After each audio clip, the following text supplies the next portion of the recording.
matter is basis of reality. And that's why we have a hard problem with consciousness.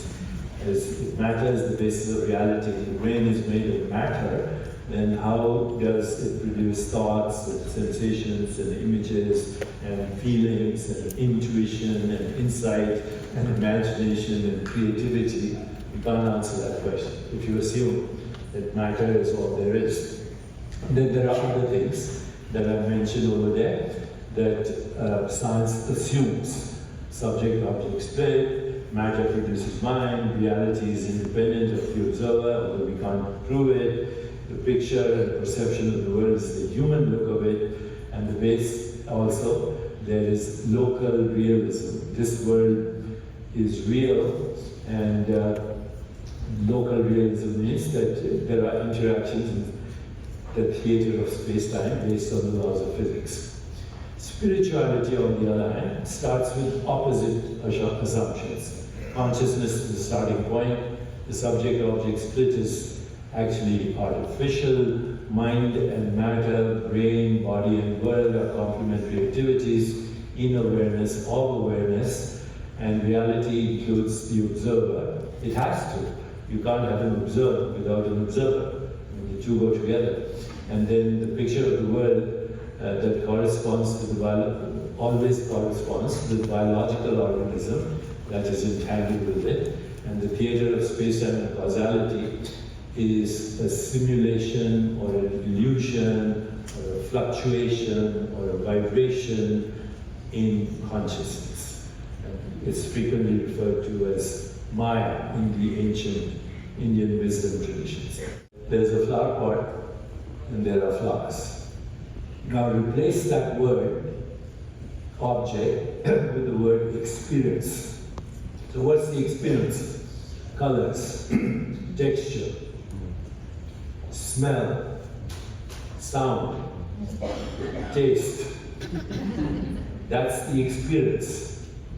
If a newborn baby was looking at it without any cultural indoctrination or scientific indoctrination, it would not know that this is a flower pot and these are flowers. It would only experience, without even actually any interpretation, it would experience colors, shapes, forms, tastes, textures, smells, sound. That's the experience. Then you say, where is the experience happening? Is there any color in your brain? No. The brain is dark and is full of electrochemical activity, but that experience is not in the brain. It's not in your eyes. There's no picture of that in your eyes. There's no picture of that in your brain. If I put a knife through the brain, you don't feel any pain, which is the most primordial of all experiences. So that experience of seeing the colors, or any of the other five senses, is not happening in the brain. Ask any neuroscientist, that's called the hard problem of consciousness. What is happening in the brain are neural correlates of that experience, electrochemistry. So then where is this experience happening? Where's this experience happening? Where is the experience of Deepak in this audience happening? Where is the experience happening? The only word that you can use is happening in consciousness. It's happening in awareness. So the next question is, where is this consciousness in which this experience is happening? Where is it? Can I find it? And the answer is you can't. And why can't you? Well, because consciousness doesn't have a form. It's what arises as form, but consciousness doesn't have a form. And if consciousness doesn't have a form, then it has no borders, because anything that has a form has a border. And if it has no borders, then it must be infinite. Is truly understanding how trauma impacts the physiology in your brain. Right? When we go through trauma, when we go through certain situations and it activates that fight or flight response, right? Our brain controls everything in our body, right? The brain controls how we think, how we feel, how we emote, how we relate, how we behave. If we have a problem with addiction, whether it be food addiction or substance use issue or Amazon addiction, whatever the thing is, it's because our body, our brain is trying so hard to regulate itself. Because when we have gone through trauma and when we're living constantly in a state of fear or in a state of toxic stress, the brain is dysregulated. And the brain will do anything it needs to do to become regulated. So if we eat sweet, salty, fatty food, if we have indiscriminate sex, if we have an issue around alcohol, or we have issue around some other substance, it's the brain driving us to get to a place where it can regulate. Because whenever we do any of those things, sweet, salty, fatty food, or drug, alcohol, indiscriminate sex, any of those things, it activates the pleasure center of the brain. And when we activate the pleasure center of the brain, we have a release of the feel-good hormones, and we get to feel safe and regulated, and we feel pleasure. So if you're struggling with addiction, right, and we're at a time where we're having multiple, right, different types of struggle around addictive behavior, we have to recognize that this has to do with the dysregulation of the brain, and how can we learn other ways to regulate the brain, and that will help us change some of those behaviors. The beauty about trauma, the beauty about all of it, is that we get to change. You don't even have to know your story of trauma, right? Sometimes people say we have to tell the story, you have to talk and do talk therapy and tell all the things. You don't have to tell your story in trauma. Many of us from indigenous cultures, it's taboo for us to talk about all the negative things that have happened to us. We can't be repeating 59 times what happened to us when we were 2 years old, because we have a belief that the tongue has power and that we're going to manifest this again and we're going to draw it to us. So often talk therapy is difficult for those of us that are indigenous, those of us that have another belief system, because it's taboo for us to constantly talk about something that's negative. The beauty about understanding trauma and leveraging knowledge about our brain and the nervous system is that we don't need to tell a story. I need to know that I have an issue with sweet, salty, fatty foods. And I need to know that I want to change that behavior. The more I can regulate my brain, the more I have the capacity to make choice, right? Sometimes we have things that we're addicted to, right? And we're driven to it, right? It's almost unconscious. We're upset. We feel frustrated. We hop in the car. I'm telling on myself. You drive in the car and you go to the cupcake shop, and before you realize it, you're eating the cupcake, right? You're driven there. There's nothing that you're going to say to me. By the time I'm waiting in the cupcake line, there's no discussion that we're going to have around me not eating that cupcake, because trust me, I'm about to eat it, right? But when we get to a place where we're regulated and we're able to have behaviors that regulate the brain, when I feel that frustration and I get to that place where I'm about to make a conscious decision to get in the car and drive to the thing, I can decide, no, ma'am. No, sis. Go take yourself a nap. Go do yoga nidra. Go do something else that's going to regulate your brain. And the more we practice different behavior, the more that becomes our new neural pathway. What we're trying to do is change the neural pathway, but the brain must first be regulated in order to do that. So we have to create a lifestyle that supports neurological regulation. Now, we talked right here, a little bit on the side, right? So, example, as a tribal African woman, it's important for me to wake up before the sun comes up. So every day I wake up at 4 a.m. Well, every time I wake up at 4 a.m. and I have behavior that's in alignment with my belief system, I activate the pleasure center of my brain. I've done it again. Every time we have to make this readjustment, it helps us neurologically. It increases brain processing speed.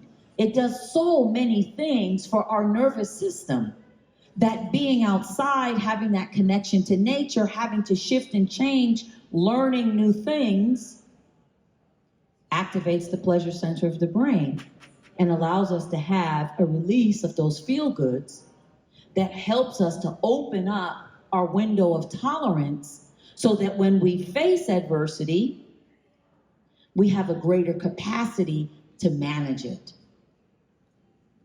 These are the things that we can do to facilitate our own healing and to shift what happens due to trauma.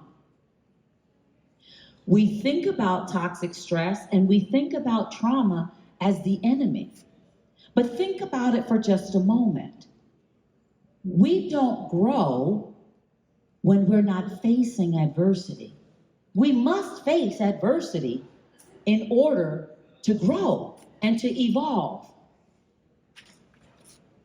So every opportunity, when I lived in the ashram, and I'll never forget this, when I lived in the ashram, I don't know if you've ever heard of the Hugging Saint Amma, and it'll be a whole nother story about how I'll tell you how I found Amma. I didn't have any idea who Amma was. She came to me in my dream. I sold everything in my life and I went to go find her. It's a long story. If you're at dinner tonight, I'll tell you all about it.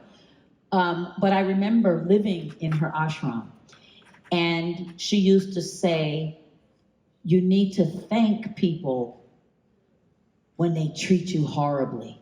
You need to thank the people that abused you. You should thank them because they have put you in a karma oven. Yes, that's what she used to say. They put you in a karma oven and you get to burn your karma. So this is how we can look. We have to look at trauma from this perspective. Think about the worst things that have happened to you and the worst times in your life. What happened when you were able to transcend them? You're never the same. You have transformed. You have grown. You become somebody new and different, stronger, more resilient, more intelligent, more knowledgeable, more experienced, more able. And this is the piece that I always hold on to because I've been through some things in life. If I hadn't gone through this, there's no way for me to understand and unconditionally love the next 10 people that go through it. Yeah. Any concerns you just want to name that of ways that might not always be the most healing? Several. One is the degree to which it's a healing journey is very related to the amount of self in the room and the amount of self the facilitator are holding. And so as I'm doing it, part of the reason I like Academy is it's pretty short. Yeah. Because I don't have a great attention span, so 6 hours of just staying holding somebody is a big challenge. Yeah. But I can do it for an hour and a half, 2 hours. And so if I can keep them covered with self-energy in the room, it really makes a big difference in how much gets done. Okay. So that's one. Okay.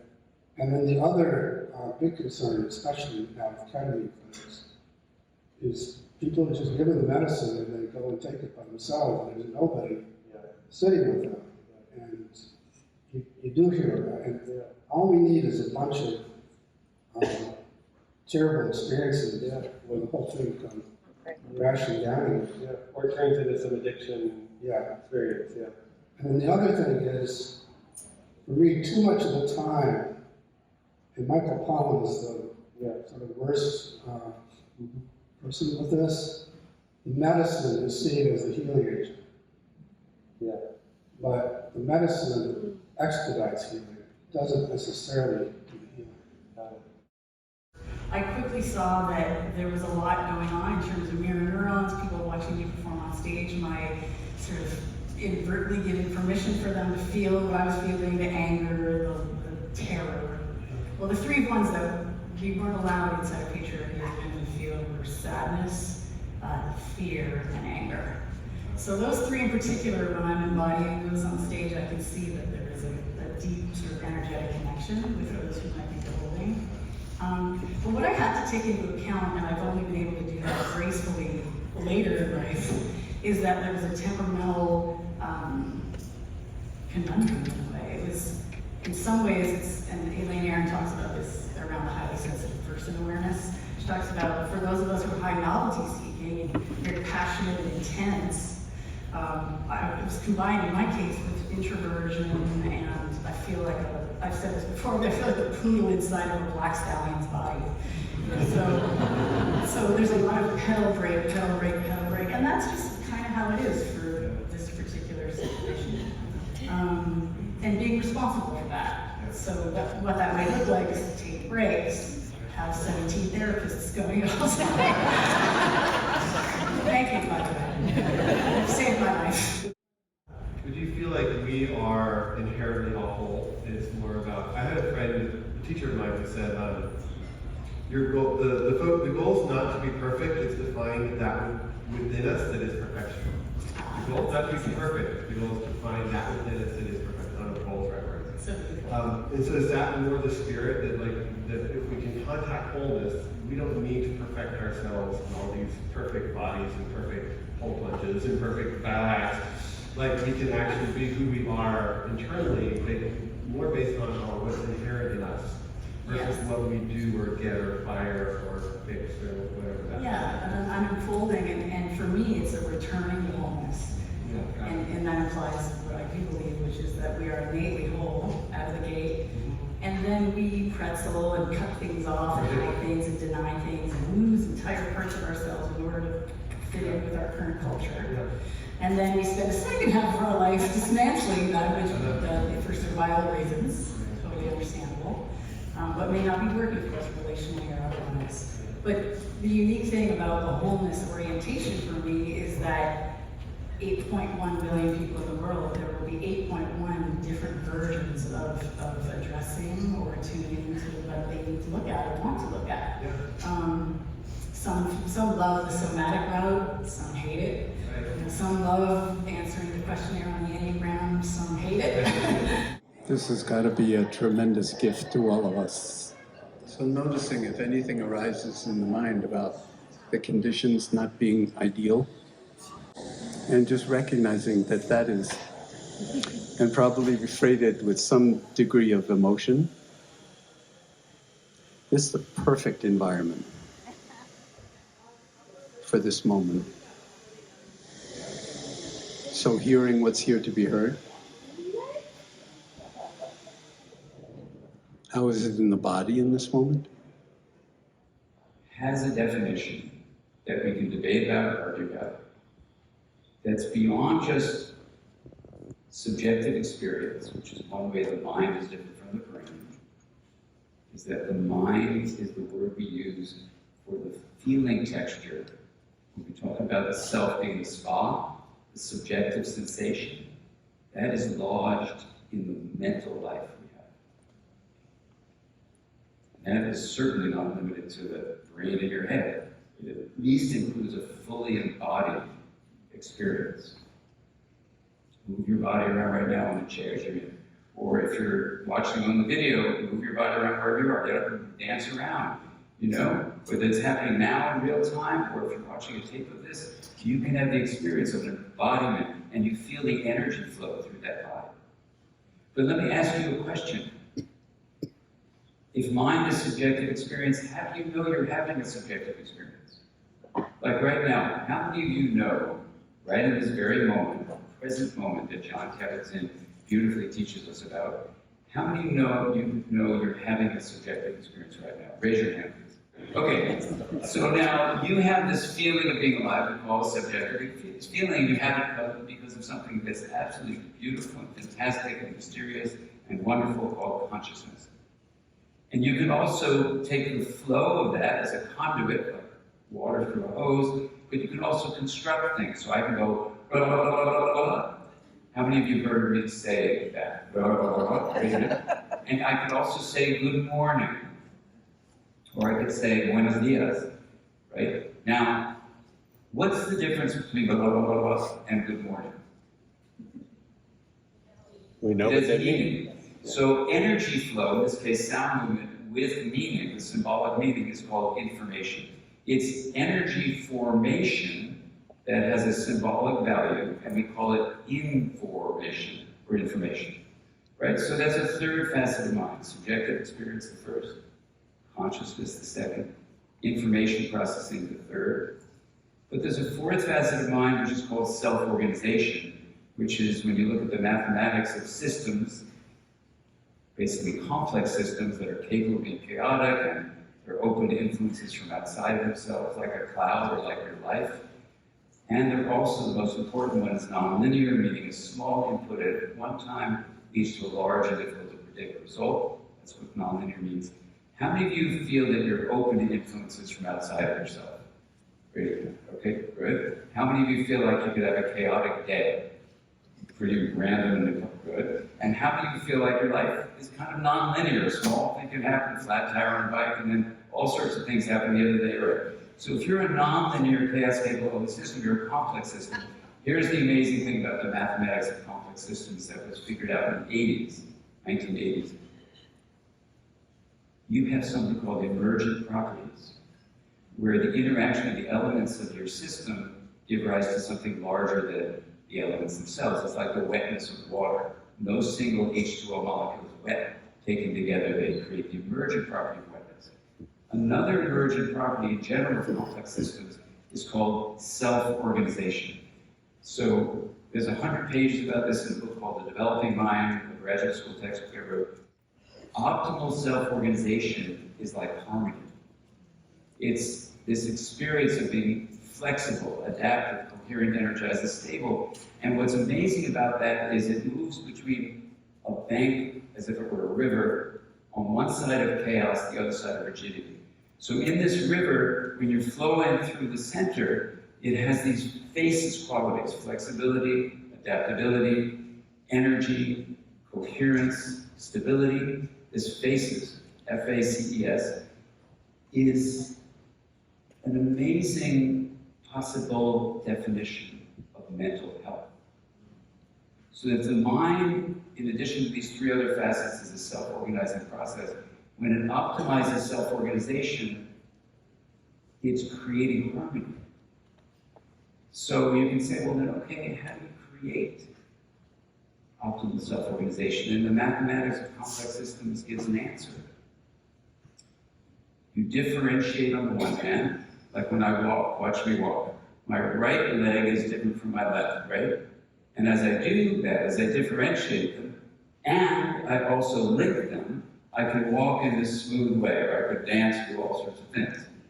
But if I didn't differentiate them, it would be like that. Right? Or if I didn't link them, they would be doing independent things and it would be very either chaotic or rigid. Let's look at what it means when modern culture tells us the self is only in your body.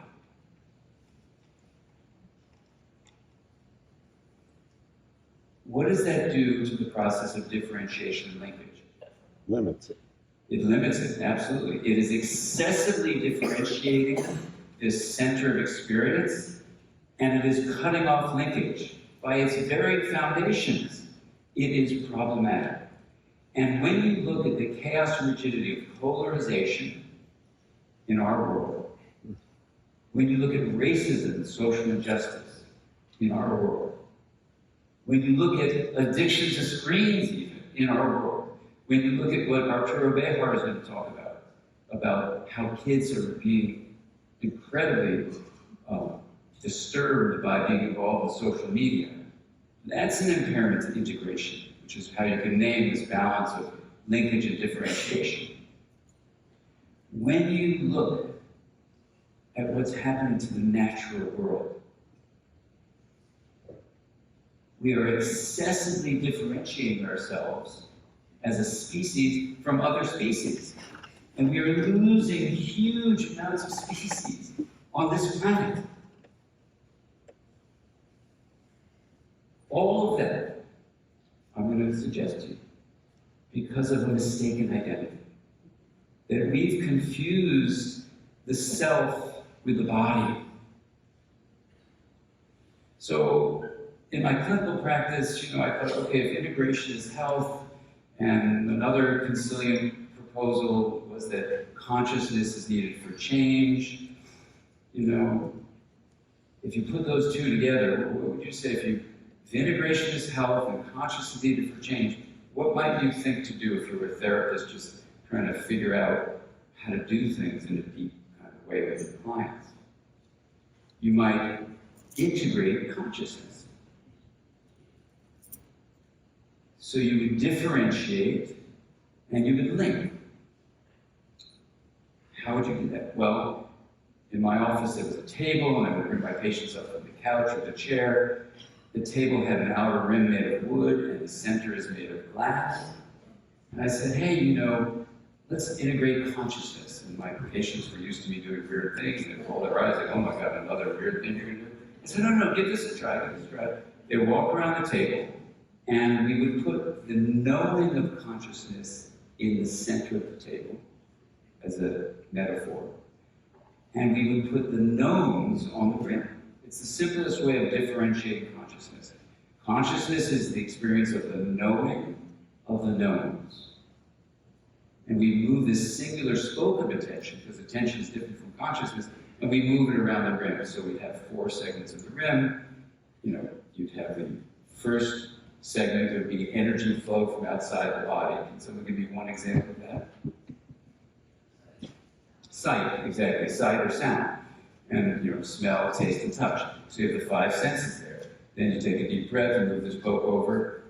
What do we call the energy flow from inside the body? Question. Anyone know the name of that? It's interoception, exactly. 6th sense. So you have an energy flow inside the body, explore the body's sensations. Then there's even what you can call the 7th sense, or mental activities. Emotions, thoughts, memories, beliefs, attitudes, longings, construction of self. It would be there. And then you move this book over to the 4th and final segment, and that's our relational field sense, our relational sense. Anyway, I started doing this, and patients started getting over anxiety, mild to moderate depression, trauma, and sadly, when those were given terminal medical diagnosis, their panic about death was melted away when they did this, what came to be called the Wheel of Awareness practice. So I started doing this with my students who are therapists. They started finding improvement in their lives. They did it with their clients. They started finding improvement. Started doing workshops. Some of you might know have been at some of those workshops. We're going to do this at Esalen in June. Please come. We're going to have the Esalen tribe traditions being taught. At the same time, we're going to have Alyssa Heppel do stuff on stress, and Rhonda McGee on social justice. So come join us there. We're going to be 5 rhythm dancing. But we're going to do the Wheel of Awareness, because what it is consilient with indigenous teaching. It's an Esalen tribe-based gathering. All come together. When we get together like that, we're able to do it in person. And before the viral pandemic, my assistant added up, I did the wheel with 50,000 individuals in groups like this over many years, and was able to record the results. So what I want to say is it's a way of integrating the mind, basically, through integrating consciousness. So it creates this well-being in ways that you can read in a book called Aware. But the issue about this for us here today, about our second 4-letter word, is if a healthy mind comes from integration, your mind is fully capable, when you leave this auditorium, of constructing a self that is filled with love, filled with connection. You're not just a me, you're also a we. Now, how do you go out if you're not getting rid of your individual self, fully embodied, but also embracing the reality that you are all of humanity, and you are all of the forests. What's the way to integrate me and we? We. And we thanks you so much. Gradual kind of embodiment and discovery with you, or was something like all of a sudden there was some experience and that hit you in like more of a momentary realization? How's that landed in this body of me for you? You know, I grew up in a Pentecostal church. Does anyone know the Pentecostal? Like Southern, I saw some hands, right? We like a Southern church that believed in you got saved. Yeah. And I always thought that was interesting because it's like, do you get saved once and then you're done? Yeah. And it is like, I think that what I've experienced for myself is that life is a constant act of forgetting and remembering. Mm-hmm. Right? It is a constant act of remembering who and what I am, and then having a moment in the car driving where I forget who I am. Yeah. You know? And it's a beautiful process though, right? Of actually taking it deeper. And so I think in our society, in our world, my experience has been, and what I think life offers us, is that it's not a linear process, that we go deeper and deeper and deeper. Yeah. And so for me, I think what we're up to is like we get to forget and remember. And that there's this part of ourselves or within ourselves that never forgets who we are. And so we're knocking into this great aha moment of what my name actually is, right? Who I really am.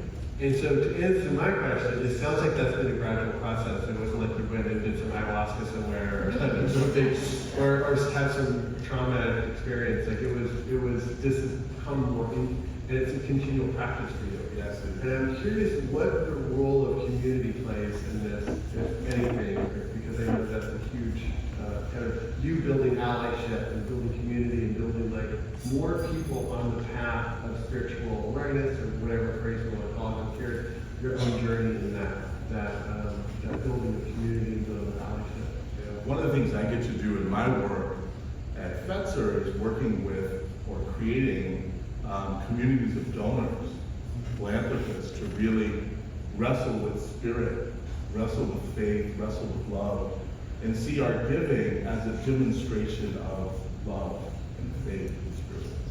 And what I have discovered in this path or this work is that you can't do it by yourself. That we're actually not created to do this by ourselves. I love that the poem, "The day of the lone wolf is over." Like we've got to be in relationship and community with each other. And for me, you know, as someone who studied religion, you know, studied religious Christians, you know, like the early Christian churches were actually about people eating and breaking bread together and coming together and just celebrating or talking about life and the challenges of life. And so actually being in community, being with other people, allowing people to reflect who you are or remind you of who you are becomes really critical. That's where that definition comes from. I don't have to give up mine. That's exactly why that push-pull exists. I don't have to violate your dignity, but we have to figure out how we can coexist in a world where your dignity is not violated, but neither is mine. And the problem is, they always want to live like this. Like everything is okay as long as we can be like this. I'm like, sir, I can't see. I can't realize I can't see. They're like, oh, you're okay. No, I'm not. You know, and it's the same thing when I try to explain to people about sexual violence. And I'm going to use a gender example for a second, but the problem that we had when all the Me Too went viral, whatever, it's like when women got up to tell their stories of trauma, all folks could hear were men's life being ruined. Right? You had these women getting up telling these stories that they had held in the pit of their stomach for 20 and 30 and 40 and 50 years sometimes. But all they could hear were men's lives being ruined. They could not hear a woman's life being saved. Wow, that's very true. You have to alter that to be able. I'm not going to violate your dignity. I will not violate your dignity, but I'm not going to compromise mine. We all have the right to walk through this life with our dignity intact. That's a human right. That's a basic human right. But that's what happened. And if it makes me uncomfortable, that's my problem. It most certainly is not. The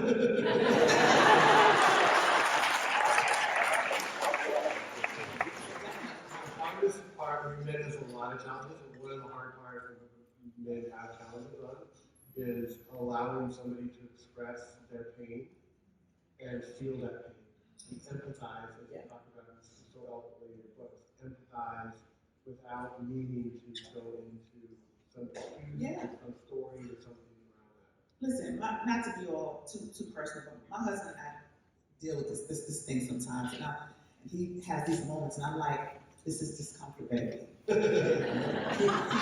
We just had this morning. I was coming on a plane, and we were having a conversation in the Uber, and he was like, I don't want to talk about this. I was like, because you're uncomfortable. Like, this ain't right. I'm like, it's discomfort. Listen, say it with me. You're just uncomfortable. Uncomfortable. He's that word. He was like, this is not right. We shouldn't be talking about this. I'm like, it's okay. And the more somebody's raised without any discomfort, the more discomfort harms them. Exactly. Right? It's like, I'm always taught that I should get everything I want. Exactly. If I'm not getting what I want, there's a problem. That's all. like, no, that's life. And when we finished, I was like, look at this. You see that? Look at you. It's over. We were on FaceTime. We got to the conversation. I was like, baby, look around. It's over. You're alive.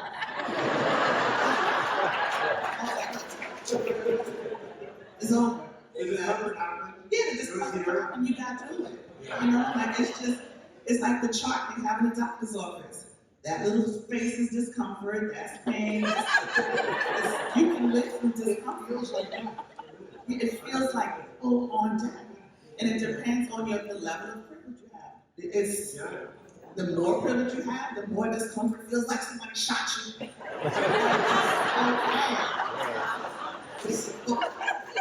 It's just like I just pinched a little bit of your privilege. Like, give me my privilege back. I need that. I'm like, I promise you, it's You're going to be okay. you're gonna get all that privilege you have. Yeah. Let me tell you something. If you fly first class, anybody, try this. If you get to fly on Comfort Plus and step in front of a white man who thinks that you don't belong there. Oh my God, they're privileged. They don't know what to do with it. Ma'am, I don't think you belong here. Sir, your privilege is intact.